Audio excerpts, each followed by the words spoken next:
Hello दर्शकों, आप सब लोग कैसे हैं। मैं यही ध्यान और भावना करता हूं कि आप सब लोग कुशल मंगल से होंगे, प्रसन्नचित होंगे, खुश होंगे, मस्त होंगे, मग्न होंगे, त्रस्त होंगे, चुस्त होंगे। जैसा कि मैं हर रोज कहता हूं, फॉलो सब्सक्राइब करो न करो ये तो आपकी मर्जी है, पर ध्यान लगाकर, चित्त लगाकर, मन लगाकर, दिमाग लगाकर, माइंड लगाकर सुनते रहो, बस यही हमारी अर्जी है, बस यही हमारी अर्जी है, बस यही हमारी अर्जी है। तो जैसा कि मित्रों, हम लोगों की दंपति की गाथाओं का पाठ चल रहा है, तो आज की दंपति की गाथाएं हैं 331, 332 और 333। और जो है आपकी नाग वर्ग की गाथाएं हैं 12, 13 और 14। दंपति गाथाएं हैं 3, 3,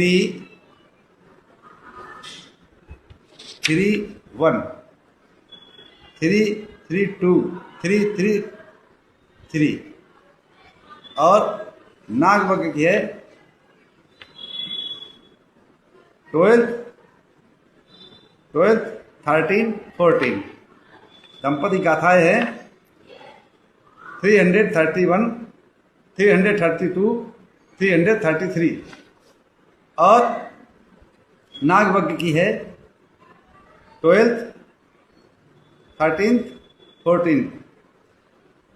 और आज जो है नाग वंश पर, नाग वर्ग पर विराम लग जाएगा इन्हीं गाथाओं के साथ।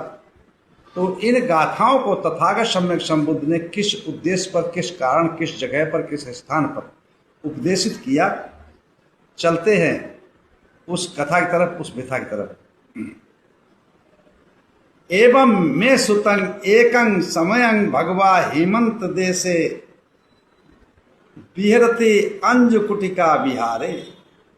ऐसा मैंने सुना, एक समय तथागत सम्यक संबुद्ध हेमंत प्रदेश, हेमंत से मालूम, हिमगिरी जिसको कहते हैं, जिसको हिमालय भी बोलते हैं, उसके तराई के क्षेत्र में विहर रहे थे, अंजकुटिका विहार। तो वहां पे विहर रहे थे। तो क्या हुआ कि उन्होंने देखा कि वहां के जो राजा लोग थे वो प्रजाओं को सजा देते थे, बहुत ही जो है प्रताड़ित करते थे थोड़ी थोड़ी सी गलती पर। तो तथागत सम्यक संबुद्ध के मन में ये विचार आया, वितर्क आया कि क्यों ना ये राजा जो है बगैर सजा दिए, बगैर दंड दिए और धर्म शासन लागू नहीं कर सकते। ऐसा भी तो शासन होना सकता है, हो सकता है, धर्मपरायण सबको बनाए। ये विचार जब उत्पन्न हुआ तो मार कामदेव जिसको बोलते हैं वो उत्पन्न हो गया। हाँ बुद्ध जी, आप जो है राज कीजिए, धर्म का शासन कीजिए। तो तथागत सम्यक संबुद्ध कहते, अरे चल पगले, ये मन के वितर्क हैं, विचार हैं, मन में जो विचार हुए वो भी कहते हैं तथागत सम्यक संबुद्ध। चल, ऐसे विचार तेरे मन में कैसे आ रहे हैं, आना नहीं चाहिए, इन चीज़ों से बाहर निकल चुका हूँ, चल भाग, ऐसे विचारों कहते। और कि ये सोचना गलत है और मेरा सोचना जो अपना अनुभव है वो सत्य है कि मेरी सोच किस बात की है।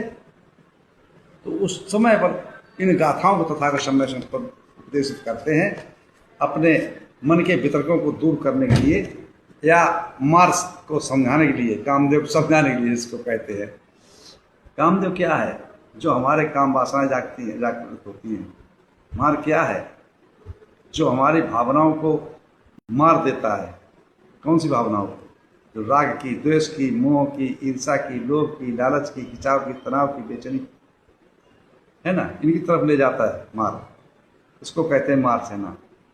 तो उसमें तथागत सम्यक संबुद्ध इन गाथाओं कहते हैं, अथम्मि जातम्मि सुखा सहाया तुट्ठी सुखाया इतरी तरेन पुयं सुखं जीवत संख्यं पीमि सब सदुख ससुखं पहाणं।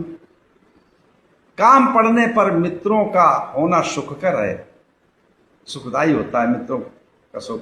जब कोई आपत्ति विपद दुख पड़ जाए, उस समय कोई मित्र हमारा साथ दे तो बहुत सुख लगता है, सुखकर होता है। जो मिले, जितना मिले, जैसा मिले, उसमें संतुष्ट रहना सुख है। और मृत्यु के उपरांत पुण्य सुख है। मृत्यु के पश्चात जो पुण्य आप कर्म किए, कुशल कर्म किए हैं, उससे सुख प्राप्त होता है। सभी दुखों का प्रहाण सुख है। सभी दुखों का अंत होना ही सुख है। दूसरी गाथा में तथागत सम्यक संबुद्ध कहते हैं, सुखा मत्ते यथा लोके अथोपत्ते यथा सुखा, सुखा सामन्यता लोके अथो ब्रह्मण्यता सुखा। संसार में माता पिता की सेवा करना बहुत ही सुखकर है, सुखदायी है। श्रवण भाव संन्यास धारण करना सुखकर है। जब उसको संन्यास करना, वैराग्य लेना, श्रवण बनना, ये हंसी खेल नहीं है। इसको बनकर इसके नियमों पर चलना सुखकर है। अगर नहीं चलोगे तो दुख ही दुख है। और निष्पाप होना, निष्कलंक होना, निर्दोषी होना सबसे बड़ा सुखकर है। तीसरी गाथा में तथागत सम्यक संबुद्ध कहते हैं, सुखं याव जराशीलं, सुखं याव जराशीलं, सुखा सद्धा प्रतिष्ठिता, सुखोपन्याय पटिलाभो पापानं अकरणं सुखं। वृद्धावस्था तक शीलों का, सदाचार का पालन करना सुखकर है। स्थिर श्रद्धा होना सुखकर। स्थिर श्रद्धा किस बात पे? शील पे, सदाचार पे, शील समाधि प्रज्ञा पर, है ना। शीलों पर स्थिर रहना, जागरूक रहना, मरते दम तक शील सदाचार का पालन करना, ये सुखकर है। और इनके ऊपर श्रद्धा रखना, शीलों के ऊपर श्रद्धा रखना, ये सुखकर है। ज्ञान का लाभ करना, ज्ञान का लाभ करना मतलब संपादन करना, जो आपके पास है और उससे ज़्यादा और बढ़ाने की कोशिश करना, ये सुखकर है। और सभी पापों को ना करना सबसे बड़ा सुखकर है। इसी के साथ मैं अपनी वाणी विराम देता हूँ। आप सब लोगों में मंगल हो, कल्याण हो, सुखी जीवन हो, निरोगी काया हो, दुख दूर हो जाए, सुख से वास करो, हमेशा प्रशंसित रहो। आप सब लोगों में मंगल हो, मंगल हो, मंगल हो।